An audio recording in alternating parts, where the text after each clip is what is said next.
Good evening and welcome to the show. If you will let me know ahead of time if you can see and hear me okay. I am using a new mic tonight as well, trying to make things a little bit better here. But just let me know you can see and hear me, and then we will get started into this very shortly. Let's get this shared out as well. We need to get as many people in here as possible. And wow, we've already got a good group going in here already. We've got Mike is in here. Appreciate you being here. We got Trish. Eve is in the house. Welcome back, Eve. Yes, long time no squeak. Absolutely. Dan is in here. Appreciate you being here, Dan.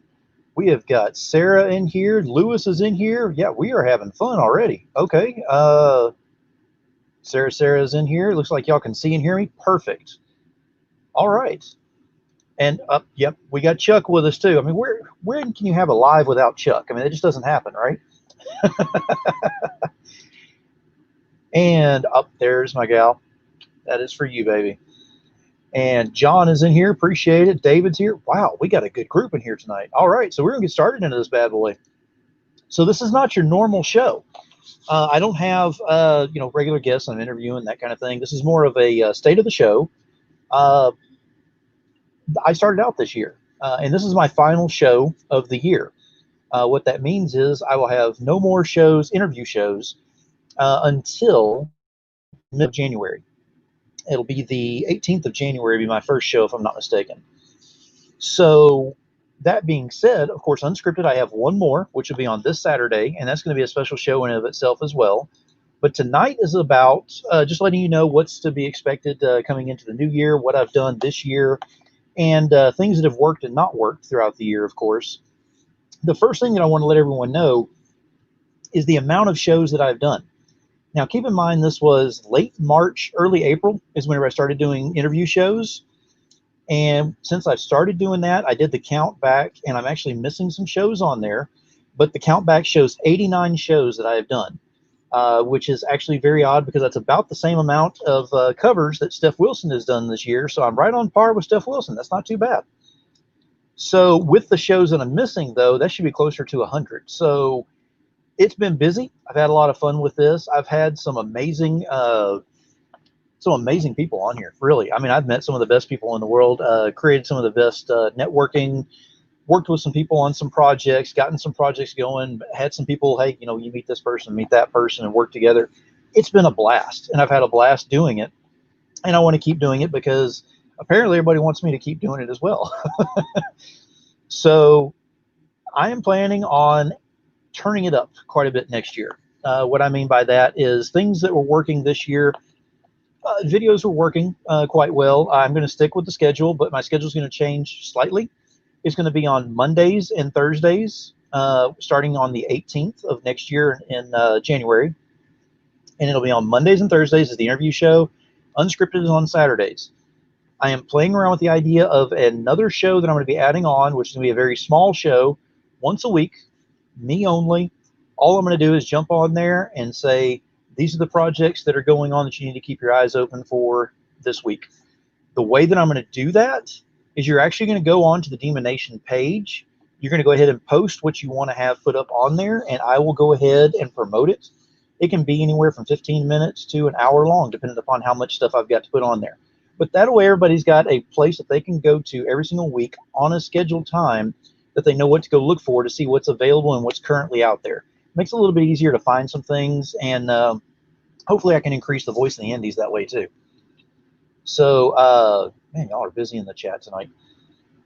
So the main thing is I want to keep doing what I'm doing, but increase the volume on it. The whole point of all this is not about my exposure. It's about the exposure of my guests and the people that I'm trying to help promote and help them out in the industry. So in doing so, as long as you're willing to go ahead and post up on the DemoNation page or the group, then I will go ahead and go directly off of that, and that's what I'll be using to go ahead and promote you off of there. I have no problem with anybody that wants to post up on there, as long as nothing posted, no projects, anything like that, go against the 4 main rules. No politics, no religion, no drama, no negativity. As long as you are good with those rules and you can follow them, we're good, because this show has been doing great this year because of those 4 rules. That's going to carry over into next year. So that's one thing that I'm looking at. Another thing that I'm looking at is going audible a little bit more out there. I'm working on a couple of projects where I will be worldwide, that I'll be heard. I won't be seen worldwide as much, but I'll be heard. So whoever I have as guest on the show, it will now be a worldwide audience that will be reaching out to, not just in the States or wherever, or even Canada. I think we count Canada. I'm not sure. I'm only saying that because I know Larry's in here, and I'm jacking with Larry because I can't do that. Larry knows I love him. But so we got a lot going on, but I just want to keep it going, and I want to keep it going at a faster pace and a lot more people to be involved in it. It's been a blast having smaller audiences and everything in here, and it's a lot of fun to keep up with everything that's going on there. But you know, I want to amp it up. I want to bring more people into this. And again, this is not about me. This is about my guests. This is what I want to go ahead and do to go ahead and bring people into there. So David asks, can we post boobs though? Abso-freaking-lutely on YouTube. On Facebook, they're still watching that kind of stuff, so you have to be careful. But yeah, on YouTube, I have no problem with that. That's why I have unscripted. But as far as my other show that I'm planning on doing for the promotions, that's going to be on YouTube. That's not going to be on Facebook. So that will be on YouTube for you to go over there and look at and find out what's going on, what's current and everything over there, so that people like, oh, I don't know, Jim Noble can post something up on there and you can actually see some of his covers, which would be nice every once in a while. So Sarah, thank you very much. It's still in the talks, and we're trying to figure out exactly how it's going to work and exactly how I'm going to go ahead and get this going. But it should be in final talks probably within the next week or so. So that'll be the way I'm going to ring out this year, is by starting out a brand new, much larger venture for next year, which is going to be amazing. So the DemoNation, I just want to go ahead and say real quick, let me get this right out there right now. Thank you. It's very simple. 2 words to go ahead and sum it up, but thank you. I came into this with no experience, no education, nothing like that as far as, you know, dealing directly with this, and I was accepted in. You took somebody who is a fan and a follower and allowed me to have the chance to come in here and be that voice of the indies that some people proclaim me to be. The way I see it, the voice of the indies is not one person. The voice of the indies is the conglomerate of everybody in the DemoNation. So we're just going to increase that voice. But I do want to say thank you for giving me that chance, for being out here. 89 confirmed shows that are on YouTube that you can go see. I think it's over 100, I believe, according to my book that I looked at, that I've done throughout the year. And that's not even a full year. So what can I do with a full year whenever I already got a foundation going on this? Well, that's up to y'all. That's not even up to me. That's up to y'all. So the more that you get involved, and the more that you share this out, and the more people that I see that are involved in this, and we have the interaction in the audience, and we have that energy build up within here, I'm going to keep putting forth my best effort. I'm going to make sure that everything is put forth that's going to go ahead and get that energy going even more so as we keep going. So there are some new surprises that are going to be brought into this. It is no longer going to be just comic book related guests. I'm going to be doing pop culture guests as well. That means wrestling, looking at a few musicians, looking at some movie media people, different things like that. There are some that I wish I could tell you right now who I've got that I'm thinking about getting in and who I am working on getting on, but I can't. My girl is in the back right now salivating because she knows a couple of them that I'm thinking about getting in, and that I actually have talks on. So we'll see if that happens. If it does, it's going to be flipping phenomenal. But it's always about getting the word out about what we do and getting the exposure out for what we do. Even if I get a larger guest in here, that doesn't mean that I'm going to start walking around with pinkies up, and that's the only way you're going to be able to approach me is to bow. I only asked Luis Torres to do that. It's a normal thing, but he's okay with that. But it's just something that I want to do to get more exposure to the show. The more people that we have that know it's here, the more that they'll know it comes around, the more that they know that there's more that can be put into here that you would not be able to find in other places. I want to try to get people in here who not only bring about a bigger cycle to what's going on with all of this and a bigger voice to it, but also bring about more energy to what's going on with everything. So now, whenever you're talking about more energy, some of the guests that I've had this year, I mean, if you look back at some of the ones that I've had on here, the question that's asked of me a lot is, who have I fangirled over the most, or who have I been the most, anticipated, everything ready and waiting for to come out, or, excited or even terrified to have as a guest. There are two that come to mind that I was absolutely terrified to have as guests that I have more than enjoyed to have on multiple times. One of which was Tom Hutchison. Whenever I had him on the first time, I think everyone remembers I did a short little video where it looked like I was studying one of his comics and said I was trying to prepare, for his, for him to come on there and all. And then I got him on there and everything was very fluid. Everything was very easy, very smooth. It went really well. But I could also tell that had I not done a little bit of research on this, he would have chewed me up and spit me out. So I made sure everything was good on that. The other one, and other people are already putting it out there. Eve's already got it. Brian Polito. Having him on for the first time absolutely terrified me. He and I talked in the green room afterwards. He said that he had a great time, wanted to be back on. I thought it was more of a, I'd like to, but, I'm too busy type scenario. He's been a guest on my show 4 times. So, and he's planning on being on more, which is good too. But those two right there are the two that have actually almost terrified me whenever I first had them on. And now look, I mean, I get them on and we talk and we converse and have a good time on a lot of different levels. So the point is, sometimes whenever you reach outside of your comfort zone and you try something different, you never know what you might pull out of that. Now, I've had so many guests on here and created so many networks and even friends off of a lot of the guests that are on here, and it's been amazing.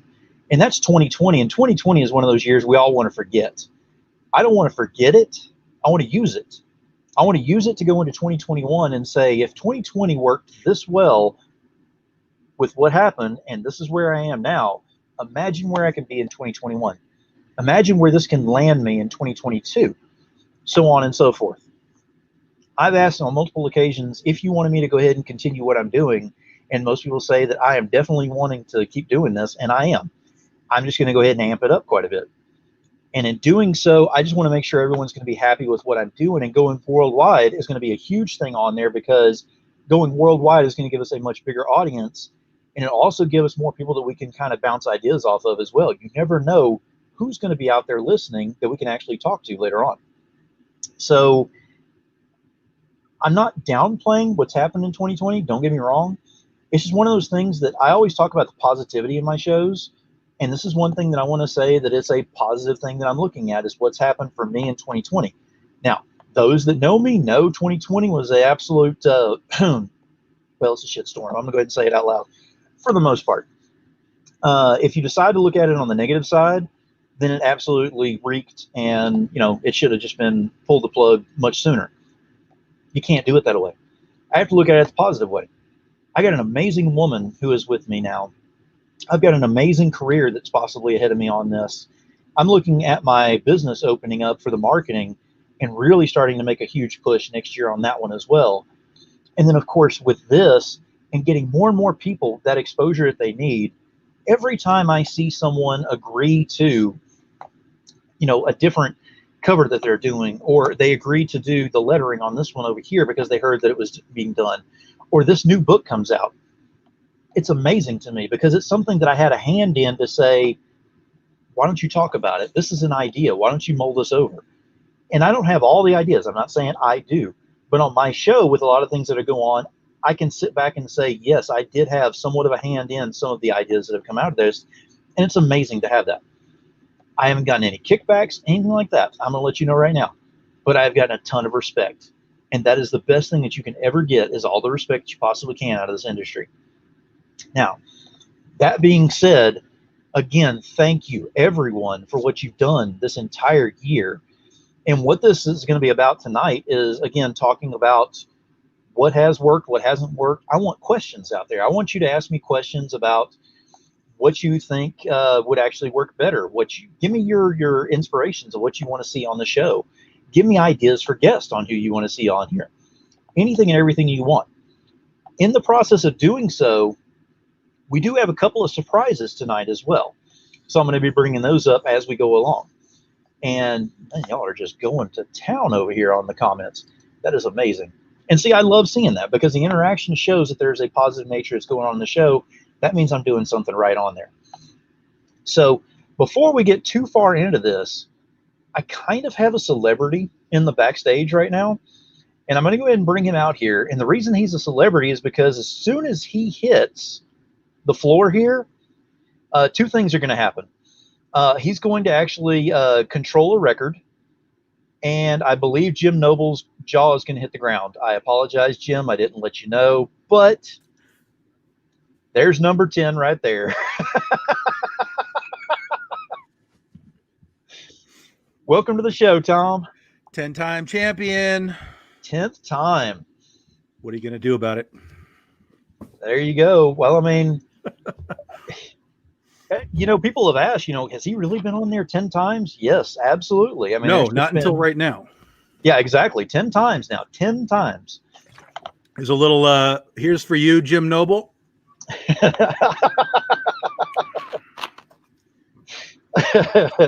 I brought out the baby face hippie look for you tonight as well. Oh, there you go. Yeah, I didn't go baby face on mine by any means. Not at all. Yeah, that's right. Shaved. That's correct. Yes. Yep. I'm gonna give you all a little bit of knowledge right here. For those of you that have specifically the big facial hair, right? If you decide that you're going to take it off, start right here. Okay? Because if you start on the sides and you end up with that mustache happening, that Old West, you know, Wyatt Earp thing going on, and you're looking at yourself for long enough, you're going to start feeling like you can ride a horse and rob a bank in a hurry. And that's not the case. And I had to be real careful because I was looking at that and I was like, God damn, I might just keep that right there. And then I just quickly took that buzzer and just was like, no, we're not robbing any banks anytime soon. That's out of here. So just be careful. Just be careful with it. The facial hair is a powerful thing. There you go. There you go. I keep saying I'm going to shave all of mine. I'm going to have to go babyface. If I go babyface on mine, though, I look more like Uncle Fester. It doesn't work very well.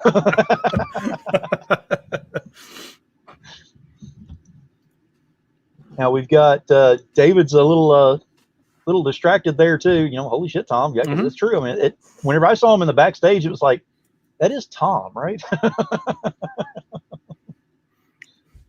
Oh yes. Oh yes.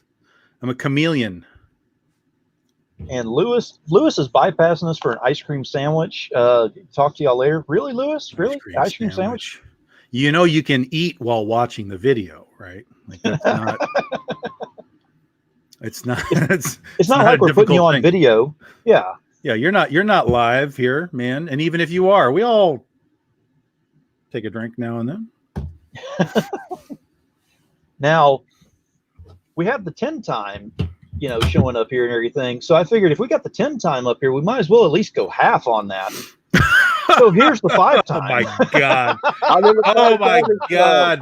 Where's my jacket, Tom? Where's my jacket? Oh, Jesus Christ. Tom, you look so angelic with your all white and you got right. Listen, I know what I'm doing. I told you all when I got this green screen, it was getting real. Okay. All right. Look, is this a little too much for you? How about this one? There we go. There we go. You look like little Nicky in when he goes to heaven. Y'all aren't ready for Halo Tom. I mean, it's oh my God. And you're letting the hair loose tonight. Oh boy, howdy. It's all going. It's all going.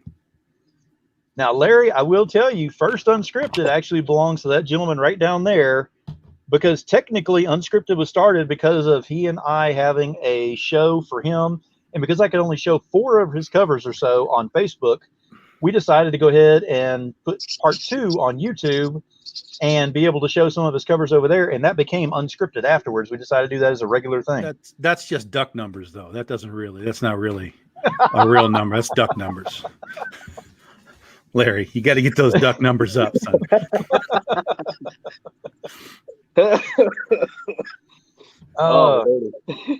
Eve said Tom looks like a Final Fantasy character. That is true. See? Oh, And Jim man. is about to unleash the rad. No, Jim does not need to unleash the rad. Unleash all the rad. Keep it leashed, boy. All over the Keep it Facebook.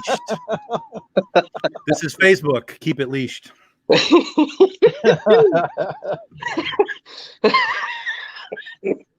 Woo! And don't die. I know. I got an interview on Sunday. That's right. That's right. You better be ready for that too. Oh boy, howdy. I'll tell you what. I am so ready. Here we are. Unscripted episode 28. No. Oh wait, that's Saturday. You're 2 days early on that. And not even 28. No. Tom looks like he's trying to interview into the 7 deadly sins. That's a good one there. I like that. That's another one of those ideas that I could see Jim and Tom. Is it too much it would for have you? to Do we be do somebody this one? else. Yeah, somebody else would have to be in there for the 7 deadly sins and make that a storyline for 7 books on there. That'd be fun. Now you literally look like God because you have the right shoulder and the left shoulder. Oh my God. Tom Hutchison, our Lord and Savior. Oh, hey. I, and Art and Big Dog Inc. House, hallowed be thy name. Hey. We just can't get away without upsetting somebody on this. It's fun. It's almost like unscripted tonight, but not. Right, yeah, I'm sober. It's unscripted light. Yeah. Unscripted light. There you go. Light beer. Let me turn the label around.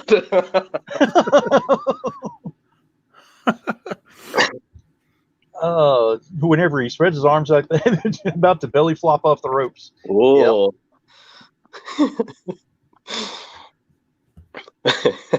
We all give our weekly due to the Church of Tom. That is the truth, yes.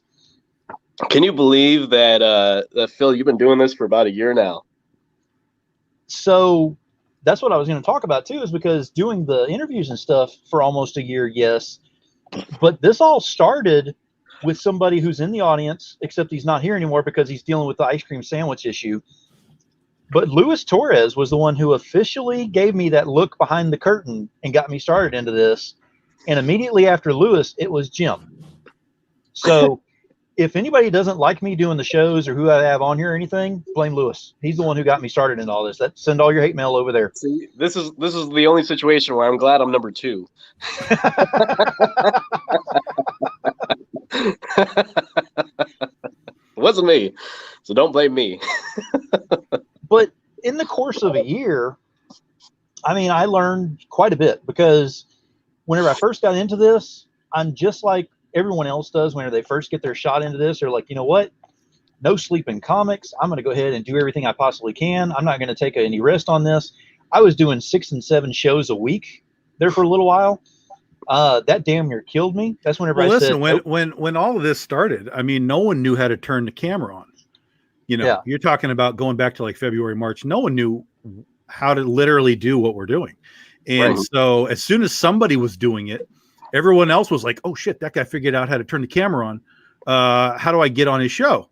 And now here we are, 8 months later, 9 months later, and everybody's turning their camera on and just making a show. I mean, that's literally what happened on Halloween. It was like, I just turned on my camera and talked to 2 people and there was a show. Now there's a show. Yeah. So it's you were definitely, at the head of the class as far as trailblazing this stuff, whether you knew it or not.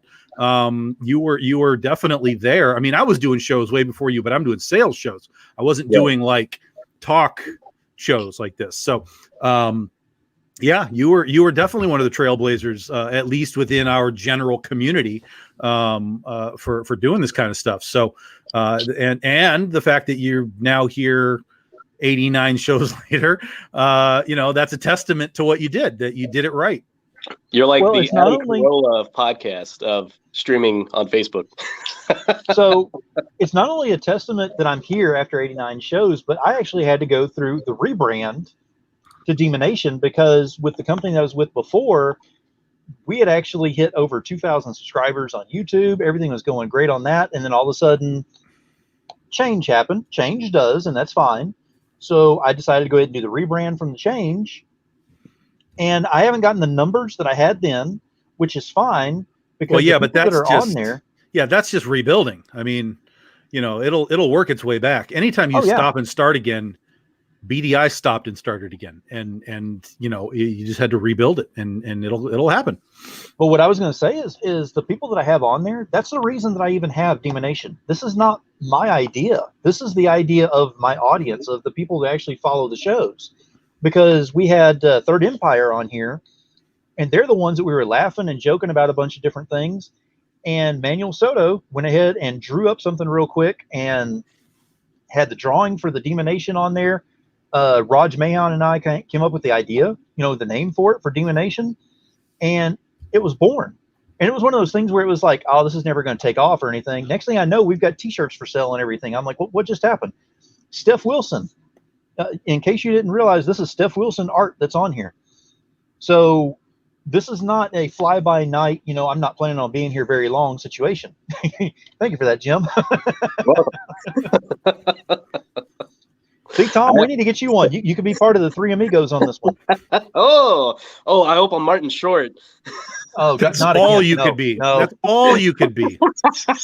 no. The last time you mentioned Martin Short, it went off tangent for like 45 minutes on your show. We're not doing that Oh, tonight. that was great. I'm playing the whole plot to a Martin Short movie. You got to talk Martin Short last week on those movie guys. And Martin Short is behind us now.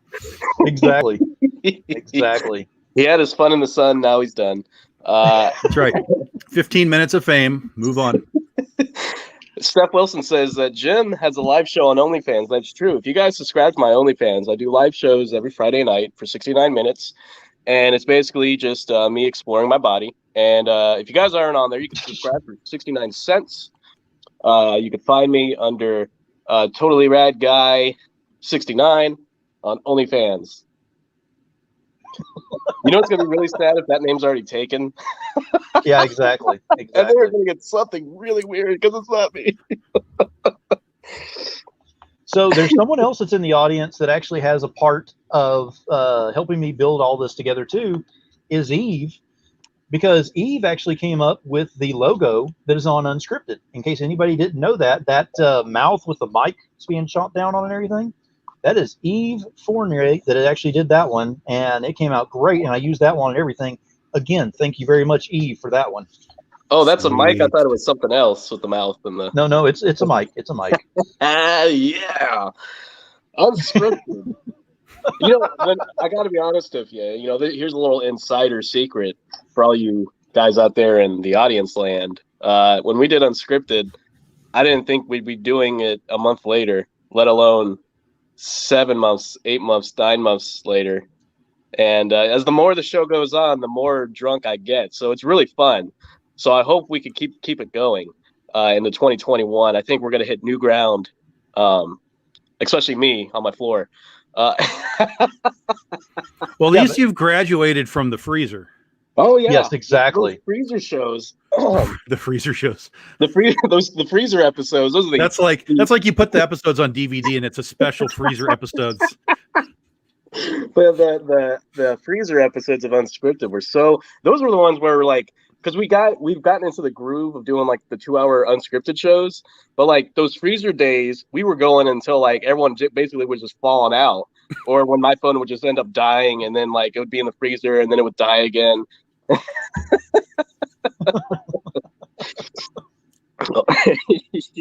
Yeah. I hope I'm next on the list. I heard it's a long list. So the other thing that I learned too is whenever I first started doing these shows and doing the interviews and all, I was using a phone. And that doesn't work very well because you basically get about an hour to 2 hours on there before it starts overheating. Jim had the right idea whenever he started, putting his in the freezer. Mine, I was only doing like an hour-long show and I was okay, but I started learning very quickly that was not going to last very long. So I upgraded to the cam, and still working on some upgrades actually with it. So there's been some things that I've had to work with and try to change up to make it a better style show. And another shout out that I want to give is to Meredith Lochran, who created the opening segment that's on here with the rock music and the logo going across there with my face at the very end. That is Meredith Lochran created that for me, and I certainly appreciate her for doing that. And Levi Hinton actually did the artwork that is on there. So the Hell of a Show artwork is Levi Hinton. I've had some amazing people do some amazing stuff for me, and it's all about the respect. One thing that I have learned in doing all of this is what you put into it is what you get out of it. So if you go into this thinking that you're the best there ever was and you're going to step over everyone to get to that place there, you're going to be forgotten and left in the dust quicker than anything. But if you'll go ahead and take your turn and help lift others up as you're trying to move up, it's amazing what happens, because the DemoNation has stood behind me and helped me out of quite a bit this year. I'm not going to go into great detail. Those that know me know some things. Jim knows quite a bit. I don't know how much of it he actually remembers, but he knows quite a bit. You're like he was told. He doesn't necessarily know. I remember. It's a totally different thing. So there was a lot of things, and there was a lot of times that I should have just gone ahead and said, I'm done, walk away, and never, try it again.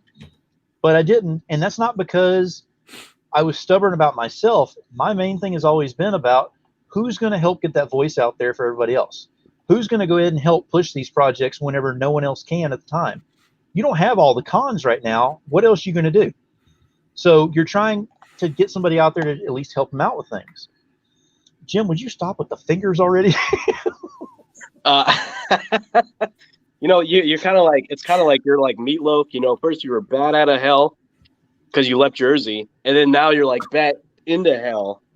You're going back because now you're you left. You're like bat out of hell, and you're like, I'm DemoNation now. You're bat into hell. So. He left level 1 and went to level 6. You'll do anything for love, but you won't do that. Exactly. That was the name of Meatloaf songs. Life is a lemon, and I want my money back.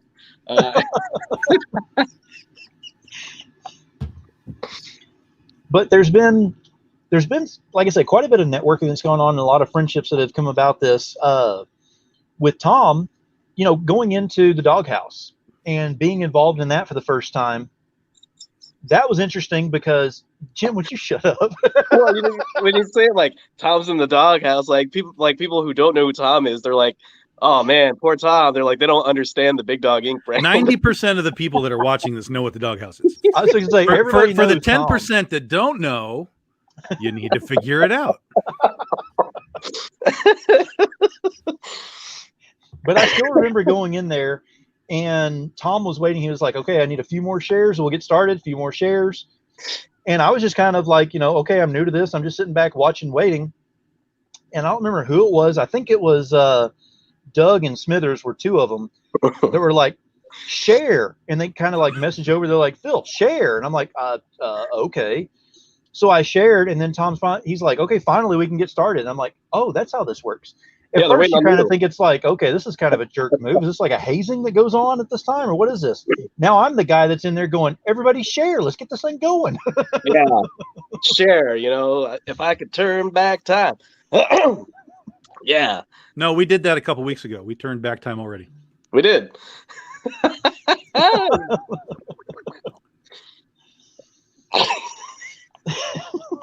Yeah, man. I gotta give Phil a shout out here. He's you guys think that he's doing the shame. Jesus Christ. Start over. Take a breath. Start over. I've only had one beer, just for those of you who are counting along. Just one for tonight. Unscripted, that's different. I want to give Phil a shout out here because he does all these shows, and you think it's the same show every time, but I can tell you right now, this is a whole new format to the show because our names have never been in red. Like, that's really cool. Unless you're in Star Trek. If you're in Star Trek and you're in red, you're dead. But we're not. Luckily, we're not the crew of the Enterprise, so we're safe for tonight, as far as we know.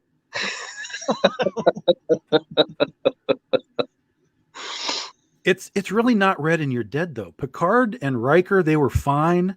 It's not Red and You're Dead. It's original Star Trek. It's your position on the crew where you're hosed. It's like Captain Kirk, Mr. Spock, and Mr. Smith. Scotty was fine. I mean, his engine room blew up now and then, but he was fine.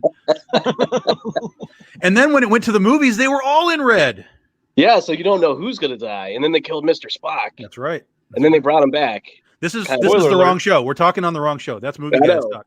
Oh god. Star Trek episode coming soon. There you go. I'm looking at the comments here. We got so many comments. Holy cow. I know it's moving fast tonight. That's what she said. Woo! Woo!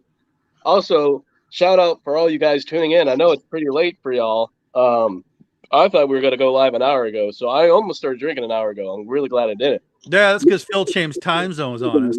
Yeah, Mr. Central Time, or whatever time you're in now. Central Time, yeah. Central Time. Yeah. It's like, oh yeah, I'm going live at 10:30. I'm like, great. Like 9:20. I'm like, all right. And he's like, hey, can you come on the show and like, can you come on and see if my mic's working? I'm like, aren't you live? He goes, no, that's another hour. I'm like, oh, it's kind of a little late to ask if your mic's working. Oh man, yeah. Well, final show of the year. Why not get on there and be like, so is this thing even working? Nobody's saying anything. Jim, can you come on here and check this out? No one can hear Jim again. No one can hear Jim. Hey, well, it is the final DemoNation show, but the final Phil Locklear show is not until Saturday. It's Saturday. That's right. Saturday. Yes, exactly. December 5th, 2020. Folks, if there's going to be any show that you guys watch this week, it should be Those Movie Guys on December 6th, Sunday. That's next week. That's next week. Stop stepping on his toes. Sunday is next week, Jim. Sunday is the following week. What's today? Today 3rd? Is Thursday. Okay. Sunday begins the new week. Sunday comes after Saturday. I was really confused. I'm like, is it still November? Like, what day is today? So it's Christmas Day. So if there's any show that you watch this week, it should be December 5th, unscripted, because it's gonna be a hell of a show, unscripted. It's gonna be like a hell of an unscripted show. Come on, you're a writer. Get with this. Put it yeah, together. Well, it's hard when Phil doesn't have boobs. Writer. So. Panel 1, boobs. Panel 2, big dick. Panel 3, repeat. You've been reading my scripts, haven't you? Oh Lordy. Is it correct? Because if I remember correctly on this, Jim and Tom, y'all did not know each other until you came on my show, correct? Right. I was unaware of his presence. Whenever Tom couldn't hear you the whole time, that's whenever y'all met the first time. Yeah, that was our first time. Yeah. I'm not, to be perfectly honest, I really don't know if I even knew anything about him at that point. Like, totally rad. Like, I'm not sure I knew anything about it. Nor would I have, because if I wasn't friends with him on Facebook, he wouldn't be in my feed. It would have been pure people sharing from other places. So I'm not sure that I knew anything about him at that point. And then I ignored him for 2 hours. Yeah. Yeah, I knew about Tom specifically not because of Facebook, but because of grading his books for 5 years at CBCS. Like, that's who, because literally all the Big Dog Ink books, Tom's name is in all of them. And that's how I knew who Tom was. And then we finally did these shows, and then like, now we're doing a Movie Guy show. Like, if you were to tell me at the beginning of the year that, hey, that Big Dog Ink guy, you're going to be doing a thing with you and David Flatt, and also every Saturday you're going to get drunk off your ass. And oh, by the way, did I mention the summer crossover in 2021? I would not believe any of that whatsoever. Right. We did since you were off the air last week, Phil, we did a dueling publishers live sale on Facebook for 2 hours, which was freaking awesome too. So fun, man. Like, because I never done a live show before. See what happens when Demon Phil's not on the air. Like, Tom and I get together and we're like the gruesome twosome of Maybe that's a bad name. Gruesome Tuesday. I got to think of something cooler. Like, Yeah. Well, that's literally what happened, though. It's like, well, one time Phil had us on the show, and he decided to go off the air and leave us unsupervised on the air for shout out like to Chuck. almost 3 more extra hours. That is the longest DemoNation show that you'll ever see. And then, like, I don't know, about a month later, he didn't have a show because it was Halloween, and so I just messaged Jim. I was like, I'm bored as hell. Let's talk about movies. And then that turned into an actual show. And, and then last week, Phil was off the air again, and I was like, "You want to do a sale?" So like every time Phil goes off the air, we like fill the void. Yeah, we do something. We don't. We're like unscripted 2.0. We're those fill-in guys. Yeah. Oh, the filler up guys. Yeah. Woo. Apologize if I'm being too loud. It's been very cool to see. It's been very cool to see this networking, like what's happened with y'all, like what's happened with Chuck and Steph. They met up on one of the shows and they started working together on some stuff, because before I knew it, there was a Belial cover from Steph, and that was amazing seeing that.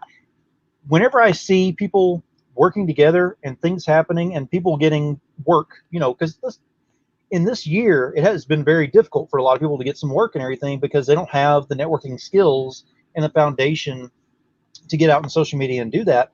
So this gives them that opportunity, to go ahead and do that. So it's nice whenever I can see, hey, wait a minute, they just got some more work on that.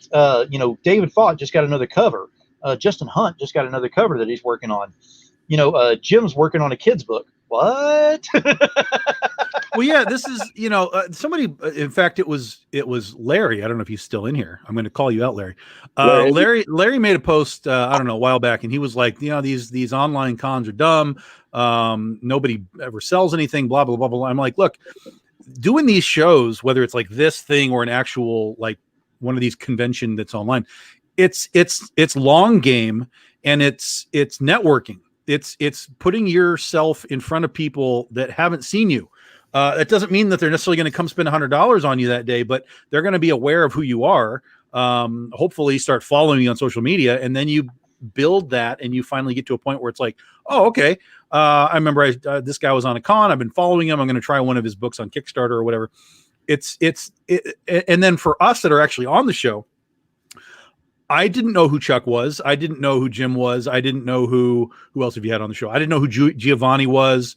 On and on and on. So a lot of this stuff is just, us building here within the context of the show. But then externally, because the people that know Chuck now know who Jim is. The people know who Jim is now who I am. So on and so on and so on. It's 6 degrees of Demon Phil, because that's how the circle grows. Yeah, 100%. And, I think out of all the people, what's real funny is out of all the people that we do these shows with Phil with, and like whether it's the DemoNation or it's the Unscripted, out of all the people that we do these shows with, the only person that I've actually met in person is Chuck. And that's saying a lot. It's like everybody you see me on shows with, I've never met Tom in person. I've never met Phil in person. Steph Wilson, I've never met in person. And it's just crazy. It's like who would have thought that like this year would bring so many people together from across the nation.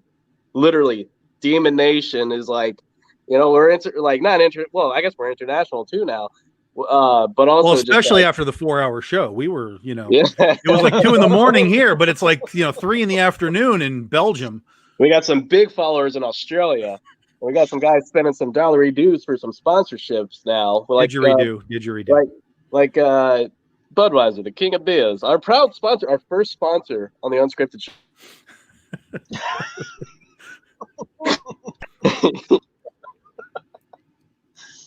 I'm sorry, he was saying something about Budweiser never being our sponsor. That's what he was saying. Yes. Honestly, if it wasn't for that first sponsor, I don't think we would have done as well as we have. Like, it's literally my lifeline. I don't know what I'd do without it. I really sound like an alcoholic, but hey, it's our sponsor. So, I'm still waiting for my free T-shirt. Also, where is my 5 Timers Club jacket? Listen, man, if I haven't been able to get vitamin water and Red Lobster to sponsor us yet. You have no chance of getting Budweiser to do anything for you. I can put the Red Lobster logo right here behind me, and I couldn't get them to sponsor me. Like, I can promote them every time I go online, and I wouldn't even get a free biscuit. Oh man, I love those biscuits. God, I mean, if I could just get those biscuits like for free every day, like now I'm telling you right now, if Red Lobster ever becomes a sponsor, like I'm gonna be like Jabba the Hutt, Oh, I understand. You're gonna see the progression of before we were unsponsored by Red Lobster, when we became unsponsored, and then the following year, and it's just like. This is what Red Lobster can do to you. Yeah, this is your life. This is your life on Red Lobster. Yeah. When you're eating nothing but biscuits. David says, I see none of these peeps as rivals, all as family. That is absolutely true. There is no reason to be rivals in this at all. And the more people that actually, go ahead and get involved in everything and stay interactive and try to help share everything out, the more of an interest we get in the indies and everything that's going on with this. And there's a huge interest in the indies right now. A lot more has been going on because of things that have happened throughout the year. Everybody's aware of current events and past events and all. In 2021, I don't want anybody to think they were going back to normal, because that's not the case. We're creating a new standard. So in doing so, that's why I've been putting the hashtag, and that's why I've been talking about the waves of change on every single show. Everyone throwing a pebble into the pond, you get those ripples. You get enough ripples, you get the waves of change that'll get you to the bank. So here's the point, is if we're already working on the waves of change this year to finish out the year, going into next year, that's whenever, man, Jim, you're killing me. Going into next year, the waves of change are actually going to make a huge difference, because you're going to start seeing a lot more off of that. Are we going to be able to go to cons right at the beginning of the year? No. No. Are we going to be able to go to cons at the end of the year? Maybe, possibly not. So if that's the case, work on building that foundation online. Get the people to follow you online, so that whenever you are at a con, whenever you do go back and everything, they walk down Artist Alley and they're like, holy crap, that's Tom Hutchison. I've been following him for a year and a half online. He's got some amazing work. It's those movie guys. Exactly. I saw you on Unscripted. And there's that Jim Noble. Is that Millennial Jim? I want an autograph. As long as it, depending on what they want me to sign. But as long as it doesn't end up like, hey, aren't you Jimmy Noble? And then they're like, and I'm like, oh, and then it's like, like, this is what you get for lying about Budweiser sponsoring you guys. And then and it's like a Budweiser, what do they call them? A Budweiser intercell agent. I don't know. Now, Larry, I will give you props, because you're saying if running a live stream equals to an online con, that means you've been doing your own online cons for 6+ years. I will give you props, because you've been online for quite some time. You cover things. Well, basically the 4 rules that I don't allow on my show, you take over on yours. So you're able to take that on there, which is great, because you handle it and you take care of it and you work through it. And you have some amazing people that you talk to and amazing things you go through as well. And I do appreciate the fact that you're getting that voice out there as much as well, because the more of us that work together on this, the louder that voice is going to be. So again, I appreciate you for doing this. This is the thing, Larry. You doing a show is you doing a show. That's not an online con. What I'm talking about online con is you do an online con, whatever they happen to be, convention online, this, that, the other thing. When you move you from here, from what you do to someone else's feed, you're now being shown to a completely different audience. At least that's the goal anyway. I mean, not always, there's always crossover, but the more you do for someone else's show, even if you're basically just doing talk like this, and it essentially is a panel, but you're there talking about your comics. We're just talking about whatever here tonight. But when you do these panels on these online cons, you're literally pitching yourself to a group of people that have no idea who you are. And that's what I'm talking about, is the long game. You might not see a sale that day. You might not see a sale that week, but you might suddenly see something happening at your Kickstarter or down the line. because people are like, oh yeah, I remember this guy, and now I'm following him, and now he's doing a thing, and now I'm going to get involved. I've literally seen it happen with Big Dog Inc. stuff. I've had people message me weeks later and say, hey, I saw you on this live show. How do I get your stuff? And I'm like, well, there's the link, or here's the Kickstarter, or here's whatever it is. But it's a long game. But it's not just turning your own camera on. That's not the point. It's taking yourself and moving yourself to a different area, somebody else's show, that opens you up to hundreds of new people. Exactly. And Sarah even says, right, Tom, I came over here from Phil's interview for Brian K. Morris. Glad for it. And that interview, that was odd for me because I was on the other side of the spectrum. I wasn't the one doing the interview. I was being interviewed. And Brian kept kind of stumbling over because he wasn't expecting my answers. He wasn't expecting what I was coming up with on there. And I was being legitimate with every single answer I had on there. But I finally had the time to talk about my passion in the industry. I'm always talking about the passion in the industry from all of the guests that I have on, even though I can't draw to save my life. And I am going to be working on my first published comic. Will be coming out next year. I'm telling you this right now. Shameless so I will be pitch. working on that. Shameless pitch. Oh, absolutely. Absolutely shameless. But Go, it will be it. coming Go. out next year. Go. What's the pitch? Well, elevator pitch, 2 sentences. Yet. Come on. Elevator pitch, it's not 2 time sentences. Yet. Oh, I'm not ready for time the 2 sentence is pitch now. yet. That's what you got to do. You got to have that 2-sentence elevator pitch so that when you're in the elevator with the movie producer, hey, I know who you are, Steven Spielberg. Let me tell you about my thing. 2 sentences. You got 2 sentences before that door opens and he runs away from you. You got Betty White, Whoopi Goldberg, and Oprah Winfrey. You got to marry one, fuck one, and kill one. No, that's not a pitch. That's not a pitch. That might be a totally rad pitch, but it's not a real pitch. Yeah, pretty much.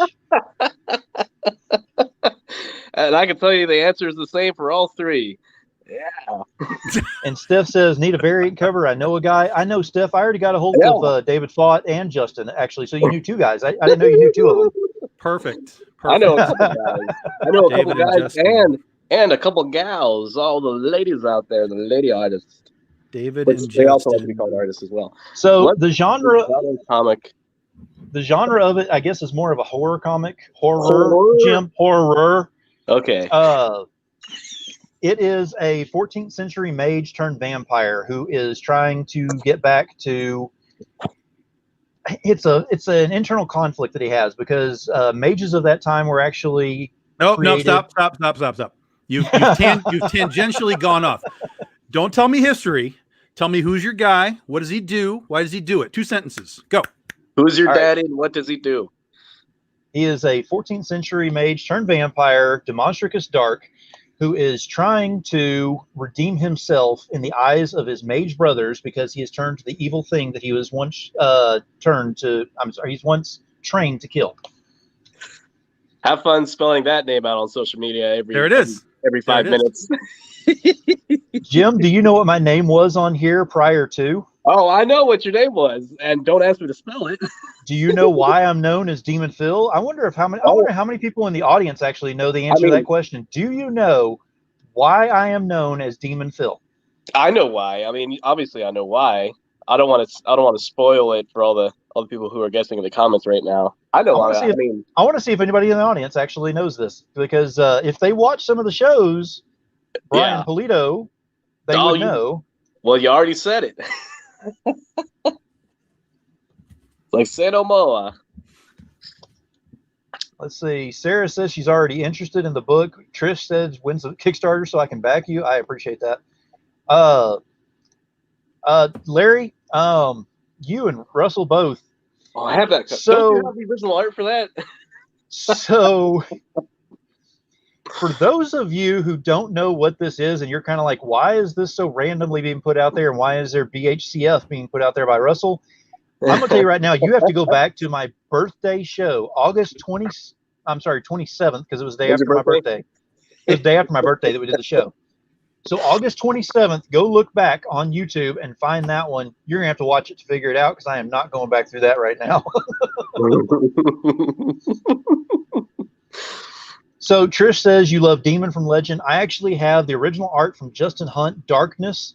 Yes, I do, but that's not the answer. So the answer is My original name on Facebook was Demonstricus Dark. And I actually went to a Coffin Comics show that was on there. I can't remember what they were doing exactly. And I was commenting in the comments, and Brian looks over and he goes, Demonstricus, we're going to call you Demon Phil. And I was like, that fits. I'm good with that. Let's just go ahead and keep that. I mean, if Brian says Demon Phil, we're sticking with it. So it has stuck ever since, and that's what I've used with the show, and it just worked out that way. So that's how Demon Phil came about. Yeah. Woo, woo. But Demonstricus Dark is my main character that's in there, so you will be able to see him. For those of us in the audience wondering how you spell that, Demon Istricus. Well, trust me, when you're trying to spell Totally Rad Comics out every single time, you mess up sometimes. So I can only imagine. You're a rope hand. Are you a read it, bro. It's more fun whenever you do. You Come on, put the readers. Put on the readers. There they are. You a role player too. That could mean a lot. That's a loaded question. Phil, I would not answer that question for your safety. I don't know how personal you get on the hell of a show. I wasn't planning on it. Woo! Was not planning on it. Oh Lord. Let's see, what's going on in the comments here? I used to have a character called Yep. Can't read that one. That's a long word that I'm like, Capricious Capo? You can't read Capricious Capo? That's what I was wondering. That's the easy one. Okay, maybe I've had more than one. The writer. Yeah. Hey. If it's not dick or boob, it's just not. It's like one syllable words. All words in Totally Rad Comics are, except for totally. Totally is the only 2-syllable word that Jim uses. Totally's 3. I try to keep it as simple as I can.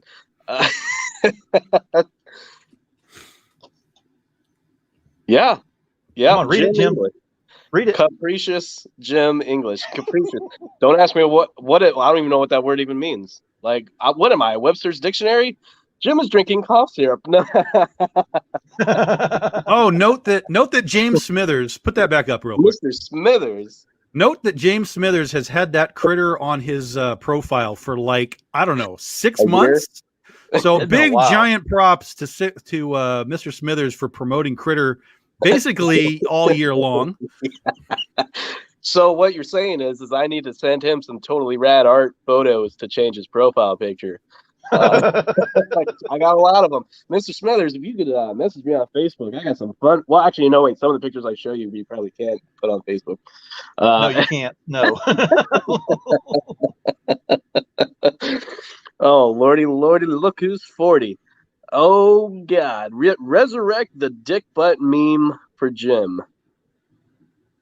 There's a meme? Or is it meme or is it meme? It's meme. Ah. It is meme. It is not meme. It is not mem. It is meme. God damn. It's also GIF, not GIF. Get over it. Yeah, Trish, this is every night. This is every night on Doghouse.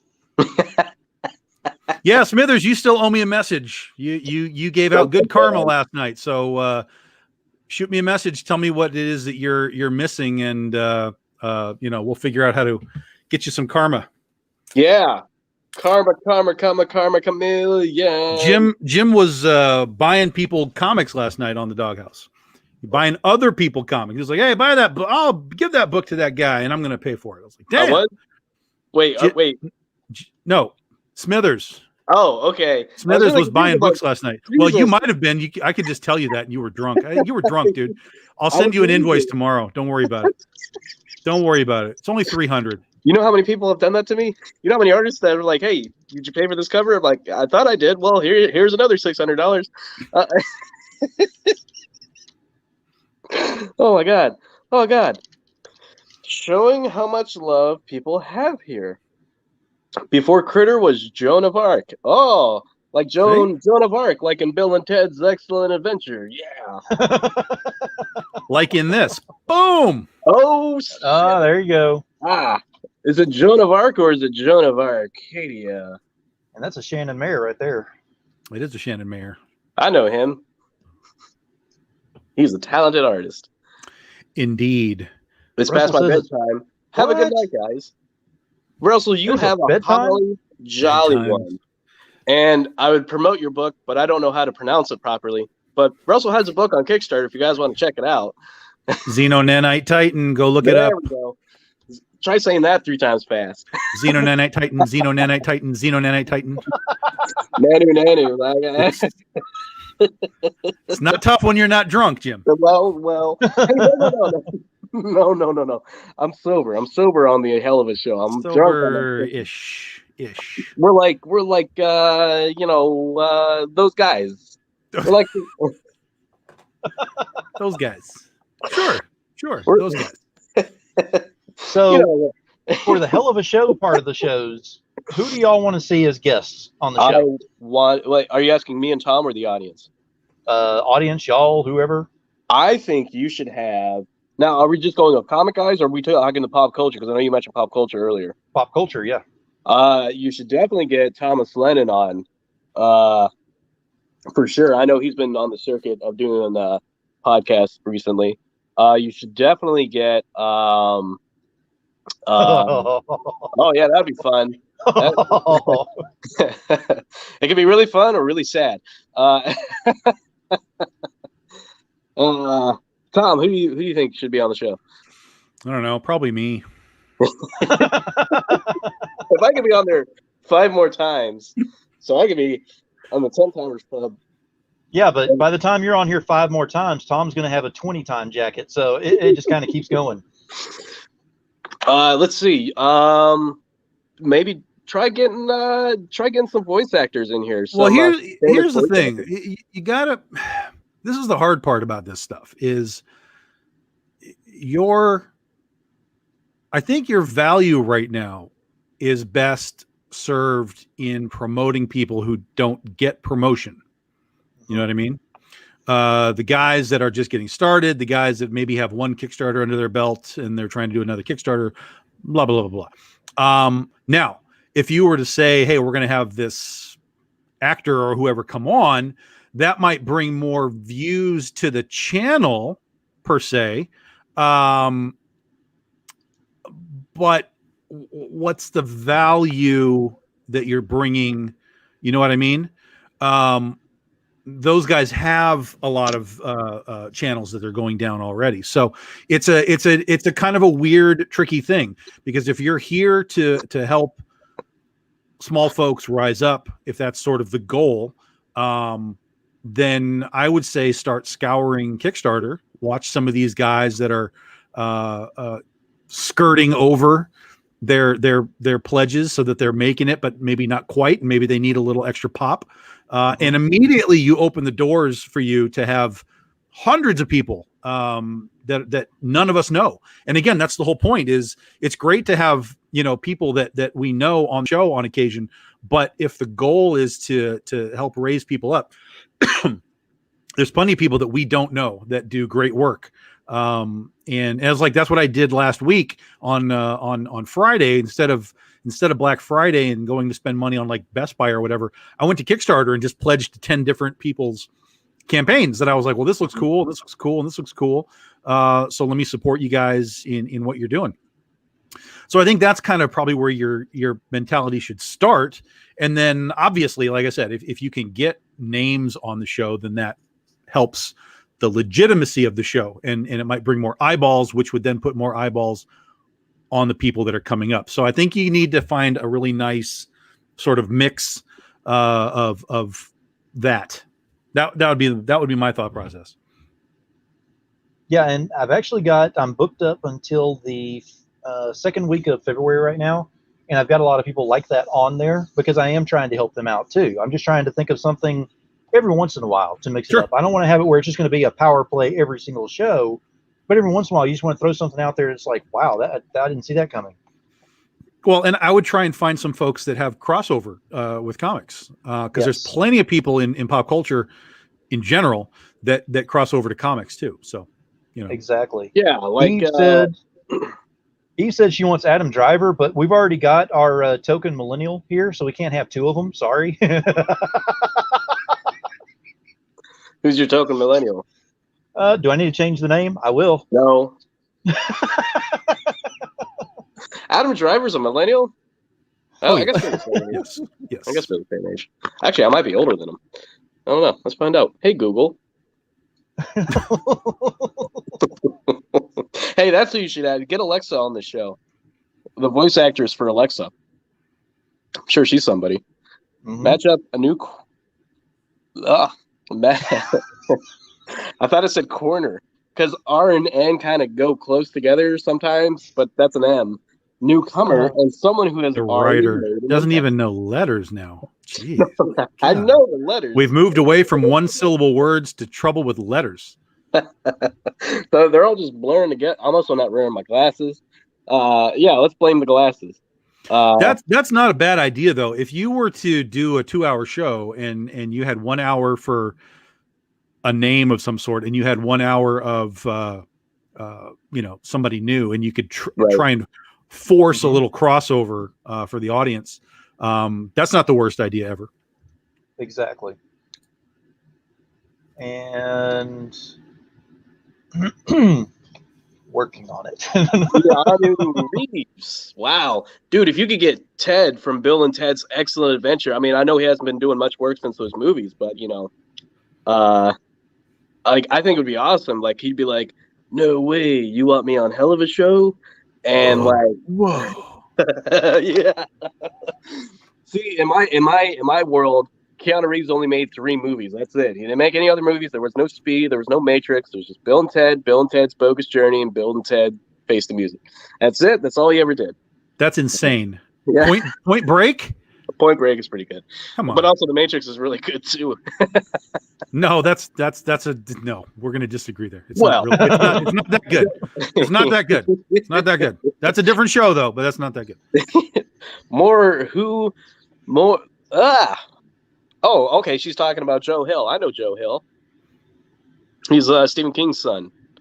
He's actually doing a lot of stuff for DC right now. He's doing that Black Label stuff. Not Black Label. He's doing the Hill House. He has his own label, yeah. Yeah, Hill House.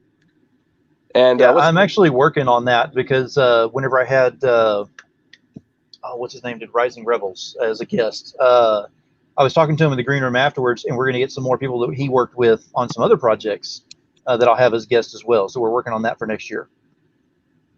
And he's kind of got that bowl cut that, like, he's probably had the same haircut since he was like 10. Amazing writer, but he's like the Rob Liefeld of horror comics. Like, they've just had the same haircut since the 90s. But I'm pumped. And now he's not going to be on your show. You're welcome. Yeah, I know. Exactly. Thank you. Appreciate that. Oh, God. He's going to see this. He's like, oh, wow, they want me. Oh, he's making fun of my haircut. Okay, well, I guess I'm just not going to be on your show.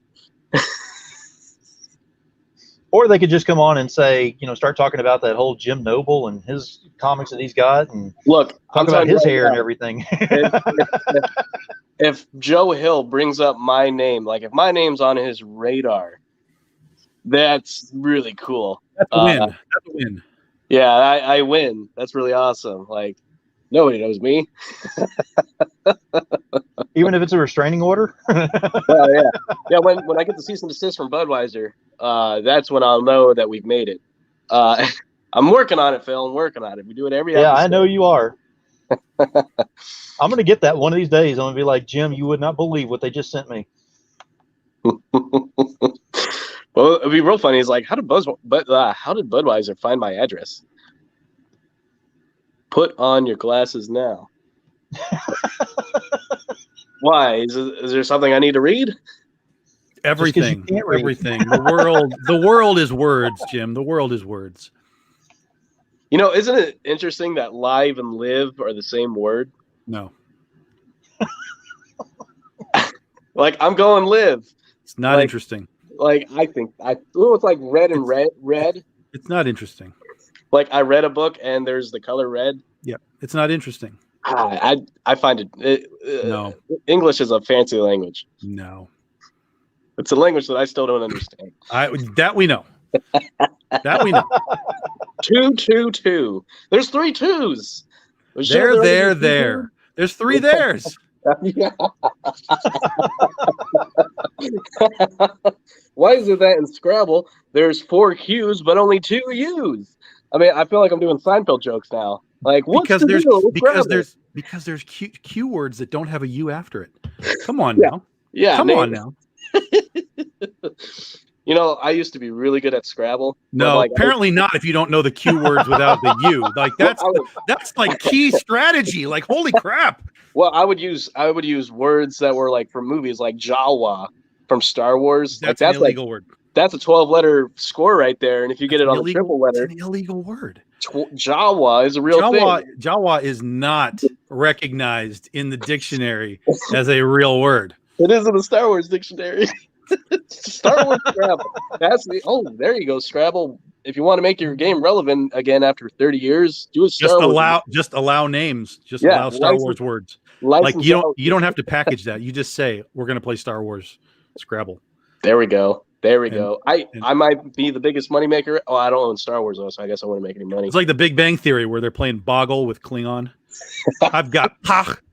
Ka. Oh my God. How many comics did you sell this year? I'm so impressed. Who's that question being directed towards? I hope that's not being directed towards me. That's a loaded question. That'll be a smaller number than mine. Yeah. Oh yeah, for sure. Well, actually, I may have done more titles, more issues, but yes, that's possible. Yeah. Quantity wise, definitely not the same number. Because I don't even know that number. But you did really well on the dueling show. You sold a crap ton of books on the dueling show. I was really surprised. I was like, maybe I'll make like $50. That'd be cool. And then it's like, oh my God, why was I not doing this before? Well, because you can't show half of what you make, which is tricky. Yeah, true. Yeah. Oh, Run DMC. It's a little plug. Hey, Phil, Daryl McDaniels. Get him on the show. He's a comic guy. He makes comics. That is very true. Daryl Makes Comics is the name of his publisher. Mm-hmm. He's been to shows. Tommy, you've seen him at shows, I'm sure. Sure. Oh, yeah. He's at shows all the time. Yeah, he's on the circuit. He's been doing them for like a decade. Yeah. I bet you he'd do the show. I don't know. But also, I don't know if he's like done anything recently. I think he just sells the same book. Yeah. Yeah, I don't know. I don't know if he's made a new like issue, but yeah. He doesn't really need to do anything. Like he's just making all that Run DMC. But his book though is like it's not like he's making superhero books. He's making like message books, and so he's made his message. Yeah. That's his comic, and so he takes that comic around. And he's like goes and talks to people about all kinds of stuff. So he's like a I don't know, what do you call it? He's like a emotional support guy. I don't know what the hell that confidence booster dude and all of that. So yeah. Trying to think. Tony Robbins. What the hell is that guy? What there's a word for those dudes, and I can't think of what the hell it is. Here's the writer can't come up with what motivational speaker. That's what I'm talking about. There we go. Oh yeah, like the Wolf of Wall Street. He's like a motivational speaker with that comic. So yeah. I hate that I just had to Google who Tony Robbins was.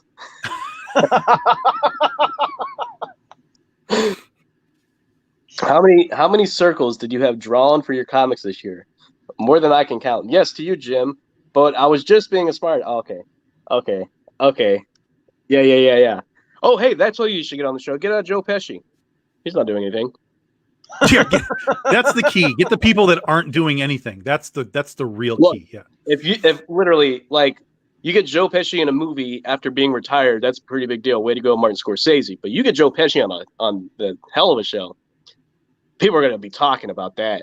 Like that's like, well, I mean, of course he's going to come out of retirement from Martin Scorsese, but if you get him on a video call on Hell of a Show, I mean, dude, you're gonna like TMZ is going to be like, who the fuck is this? Like it's gonna be like, and like it's gonna be like a TMC. Joe Pesci appeared on the weird online show DemoNation.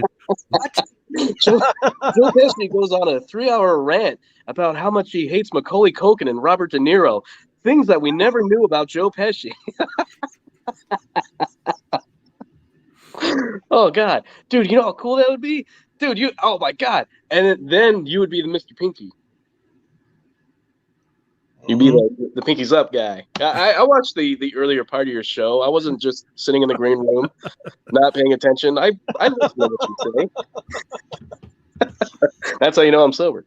There you go, folks. Jimmy Noble, 1 beer sober. Rick Moranis. Oh shit, dude. Yeah. As long as you don't sucker punch him, I think he'll do your show. Maybe that's too. You went there. I guess we can't talk about Rick Moranis getting hit in the face. Yeah, that's kind of. I guess that's too new of a wound. You could get some guys from AP like Brian Ball and Tim Lim and Matt Weldon and Terry Parr. And I was thinking the same thing, Larry. I was kind of looking into that as well. You get Ben Dunn on the show. He's a local to Texas. I've seen him at CBCS. We picked up books at the same time. I was like, hey, aren't you that guy? And he's like, yeah. I was like, oh, that's pretty cool. 6 Degrees of Tom Hutchison. Matthew Weldon was almost the Critter artist. There's a little trivia for you back in the day. Really? I have design work from Matthew Weldon for Critter. And he was in play to become the Critter artist 10 years ago. Wow. Small world. I've seen him at a show. He's done some shows here down in Dallas. A couple shows. He's a nice guy. Yeah, he's been floating around for the past few years, getting more serious about what's going on. Yeah. Yeah. 100%. Oh God, I'm reading the comments. J. Scott Campbell. I mean, I'm sure like never mind, I'm not gonna. Oh yeah, J. Scott Campbell. Get J. Scott Campbell on the show. Dude, what? Well, the shows that I've been to that J. Scott Campbell's the guest, no one's at the booth. Like it's just people selling his books. It's not J. Scott Campbell. So like you get J. Scott Campbell on the show, but it would just be some guy representing J. Scott Campbell. Well, that's the thing too. You mentioned like with Joe Pesci. I'm noticing more and more that not only the online cons are a thing now, but apparently online convention appearances by these pop culture people on there, and you have to pay some money to get a picture with them. And it's like for $50. I'm sorry, what? For $50, I could talk to Ted Remy, the brother of Sam Remy, for 2 minutes. 2 minutes for $50, and I could for an extra $50 every 2 minutes. So like up to 30 minutes, I could literally pay like $600 to talk to Ted Remy for 30 minutes. How fucking cool is that? Like, That's not cool. It's either I could talk to Ted Remy, or I could talk to the Red Power Ranger, not even the original Red Power Ranger, the guy who played him as a kid in an episode, Red Power Ranger. No. The Nightmare Before Christmas guys are doing that. Chris Sarandon and the guy who played Oogie Boogie, and they're not doing any. Danny Elfman's not doing any of those shows, unfortunately. No. Oh yeah, Kane. Yeah. Hey Tom, Kane Hodder. We should get him for those movie guys. And also hell of a show, Demon Phil. I mean, again, it's not competing. We're not on the same nights or anything at all. So not yet. There are things that we can do to kind of cross promote and move around like that. Gotcha. Pew, pew, pew, pew. Yeah, it'll be like, so what do you guys all want for next year on Hell of a Show? And then all of a sudden, Tom and I come out with, well, guess who we got on all these shows in 2021? It's like, what the fuck? And it's like the same, it's like the entire list. Like, we got Joe Pesci, we got Kane Hodder, we got we got all the Antarctic Press guys, we got J. Scott Campbell. You know what we should do, Phil, for a Hell of a Show? Oh, man. Yeah, that's what you should do is you should buy some celebrity cardboard cutouts and like promote, like, I got Charlie Sheen coming on the show, I got John Travolta coming on the show, and then it cuts to like, and then it's like that movie the Nerd, and he's just having a party with cardboard cutout people everywhere. Yeah, and then literally you're gonna bring them on screen, and it's just gonna be a cardboard cutout, and it becomes a South Park episode. Hey man, I'm over here, John Travolta. Or it's going to be like, I think it was the Sacha Baron Cohen movie Bruno, where he's like, up next, our interview with Harrison Ford, and like it's like 30 minutes promoting this interview of Harrison Ford in the movie, and then literally all it is Harrison Ford being approached by a camera guy and him going fuck off, and then that's what you could do. You could approach like celebrities and be like, hey, do you want to be on my show? And it's just like a whole like compilation of like celebrities telling you to go fuck yourself or fuck off or yeah, sure, I'll be on your show. And they're like, well, never mind.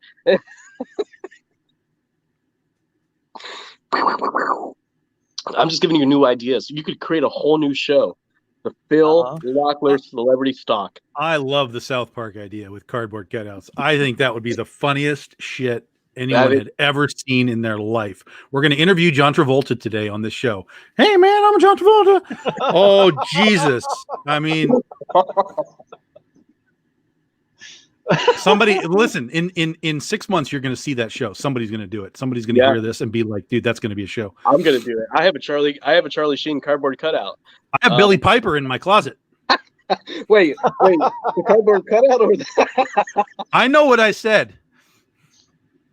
Oh Lord! Oh my God! So on Unscripted on Saturday, I'm going to bring Billy Piper with me. She's going to be my ad one. There you go. Oh man! Hey, look, if it was planned out right, we could have a show every hour, and all week it could start with Brian K. Morris for morning, then Indie Vault, then like a cell stream, then Draw and Talk. So like, and then the Demon Phil, and then Jesus Christ, fuck, and then this is fun making him read all this, and then very night with me, and throw in a bunch of other shows in the middle. We legit could have a comic book network just like TV. That's a lot of work. That's a lot of. Listen, Larry, you're not wrong. Let me tell you why that's going to be nearly impossible. We do the comic book shopping network, just like on TV. It is brutal to maintain a schedule on a day-to-day basis. Not impossible, but it is brutal to maintain a day-to-day basis where you have, let's say, even 4 or 5 people, like a 5-hour block. Super, super difficult to maintain that. So, you know, basically what you'd have to do, here's how you do it. I'm going to tell you how to do it. You're going to get a whole bunch of people to say yes. You're going to line it up so that you have 5 people running in a row. And then you have to have backups ready so that as soon as somebody says, hey, I can't do my show today, somebody else will be like, okay, I'll take that hour and we'll fill the gap. That is how you have to do it. That's it. There's your foundation right there. Basically, but you need to have people who are serious about doing it every single day. Basically, it's the whole subplot of Anchorman 2, where they want to do the 24-hour news broadcasting channel, and it's all those news teams, and then someone's going to get the 2 o'clock spot, and you know it's going to go batshit crazy. So you're going to have guys like me on there just talking about big veiny dicks, and then all of a sudden it's going to be like the next big thing, and then it's going to go from comic talk for like 24 hours, and then they get to the 2 a.m. guy, and then literally the network goes from the 24-hour comic channel to the 24-hour big dick comic channel. Big many dicks and tits. Like, that's what's going to happen. You're going to get the crazy guys that come on in the morning, and they're going to be such a hit. And I don't know. That's just my theory. Anchorman 2, good movie. If you haven't seen it, you should check it out now. It's available on Netflix. I'm sorry, available for stream for as low as $3.99. I don't know why I'm promoting this movie. This movie came out over 10 years ago. And it's terrible. Stop talking about Anchorman 2. It's terrible. It's terrible. You can talk about Anchorman. Anchorman is fine. Anchorman 2 is terrible. I'm sorry, Will Ferrell. You made a shitty movie. It's not good. Here's all the jokes that you liked in Anchorman, but that got cut. 11. Yeah. Let's improv, 90% of this movie as we drive a motorhome off of a thing. Yeah, it's just like, oh my God. With a bowling ball, scorpions, and it's bad. Yeah. Move on. That's wrong show. Move on. yeah. You're right. We'll Anchorman. We'll have an Anchorman episode one of these days. And Will Ferrell, his career's kind of gone down the drain, so we'll have him as a guest. Hey, there you go. Trish is saying, do you want cutouts for gifts from now on? Oh, cutouts for gifts? Yeah, sure. We can pile them in here. You're gonna get. Don't say that now, because you know how many Godzilla cardboard cutouts you're gonna get. Like I wouldn't want that. You only need one. It's big. Yeah, but No, there's like 18 different versions of Godzilla. So I'm expecting 18 different Godzilla stand-ups. and you're gonna get each one different. You're gonna get the Matthew Broderick. No, we burn those. We burn those. Yeah. We burn those. Good night, Eve. Hasta luego, amigo. I got a roller skate in the morning. Roller skate. Wow, the kids are still doing that. That's really awesome. Roller skate. Nobody shows up for the Big Dick comic show. Well, I don't know about that. There would be one admin and a handful of trusted moderators. Ooh, fancy moderators. Dun, dun, dun, dun. So the only thing, like you were saying, I mean, with 24 hours of doing that, it does get where it gets. Oh, you'd never be able to do it 24 hours. Even the comic shop network isn't 24 hours, but it's like 18 hours. It's a lot. Yeah. But you've got people there that are picking up 2 hours of show every day, and doing sales on their shows. So, you just got to have enough people to fill the time, and that's difficult. I'll tell you, it's very difficult to because even with all the people that we have on CBSN, people are, hey, I can't do a show. I can't do a show. Somebody's got to fill in, or you got dead air.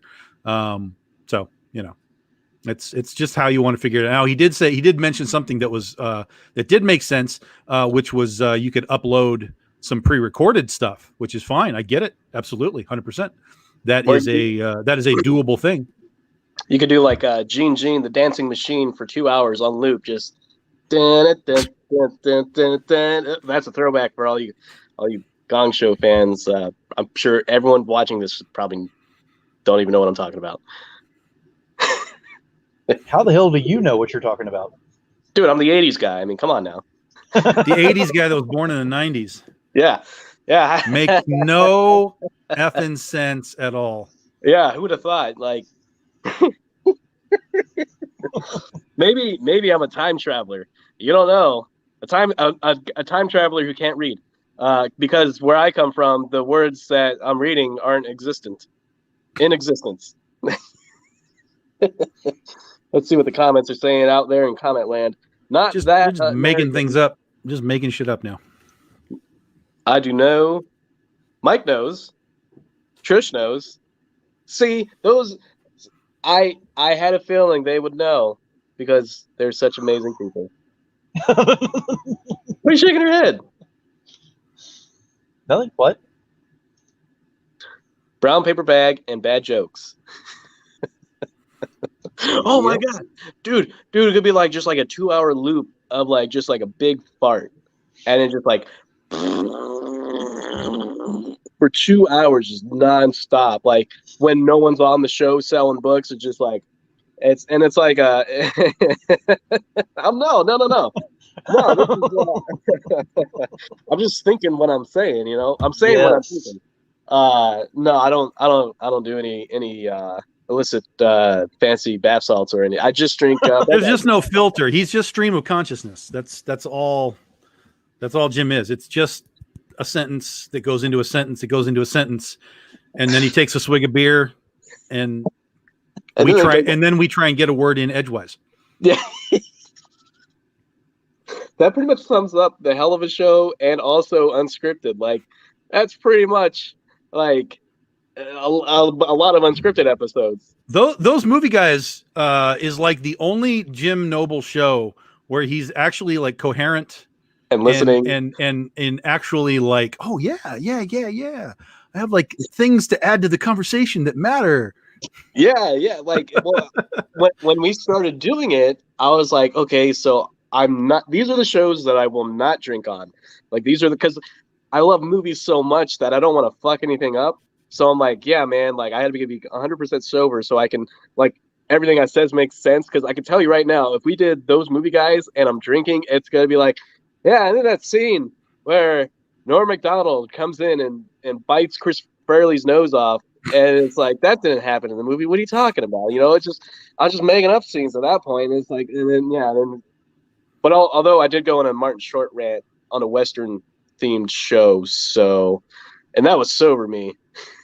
So I can only imagine the rants that I'd be going on. Like I believe Actually, I won't tell that story. We'll highlight that during the unscripted show because that actually happened on unscripted and not hell of a show. So we'll wait till Saturday. Hopefully, I remember. Yeah, unscripted is going to be interesting because it's going to be a throwback to what's happened on unscripted up to this point. It's not a clip show. I promise you, it's not a clip show. But we will be mentioning it's not a clip show. Oh my god! We'll be mentioning. All my clips will be like, "Can anyone hear Jim?" Yeah, exactly. Just like through 2 hours, every now and then, I can't hear Jim. What is he doing? If I had a way to cut that off and clip that, I would have that on there all the time and just be able to use that. Oh, Lordy, absolutely. Lordy. Oh, Lordy, look at the comments. We're getting ready to shut this down, but thank you everyone for being here, and thank you everyone for listening in, and hopefully you'll be enjoying what 2021 brings. If you have some ideas for some things, reach out to me. Let me know. Reach out. If you have connections, if you have connections to other people who you think might be good guests or whatever, let me know, and I will see if I can get them on as well. Guys like me? No, not like you. No. Oh. There can be only one. Tom will be on here another 15, 20 times next year. You may be on once, twice, maybe. Hey, that's okay. That's okay. Well, we got to just at this point right now, we just have to request time in the summer for summer camp promotion. Camp Rad Dog in the summer. Yep. We've already figured out a ton of what this is going to be. Like, holy God. I think you guys are going to have a hell of a lot of fun with it. Yeah. Not just the books, but everything else that's going on with it. It's going to be really, really cool, really crazy. And I think it'll be fun. Yeah. Oh, yeah. It's going to be a blast. I'll definitely get y'all on for that. That is for certain. If you thought the dueling publishing sale was cool, wait till you see the dueling camps. Oh, my God. Yeah, I mean, boy, howdy, I'll tell you what. I was a fool by the pool. It's going to be the theme of that summer. I'm telling you, it's going to be outrageous and totally rad and totally big dog ink. And, yeah, man. And, yeah, it's going to be great. You guys are going to love it. And I guarantee it. Guarantee. Well, again, thank you everybody for being here. Thank you all for being on tonight and everything. Keep in mind, the year's not completely over yet, and moving into next year, keep the same thing because waves of change will still be going through there. One ripple in a pond, you get that movement out there, you get the ripples going, everything, throwing the rocks and the pebbles out there. You get enough of those thrown out there, you get the waves of change. So let's make those waves of change together and see what we can come up with in 2021. Phil, can you close the show by saying the line say the line. Say what it. Line? You know, the line that we all know and love. You know exactly what I'm talking about. Keep it indie, y'all. Yeah. No, I was talking about I didn't do it, but okay.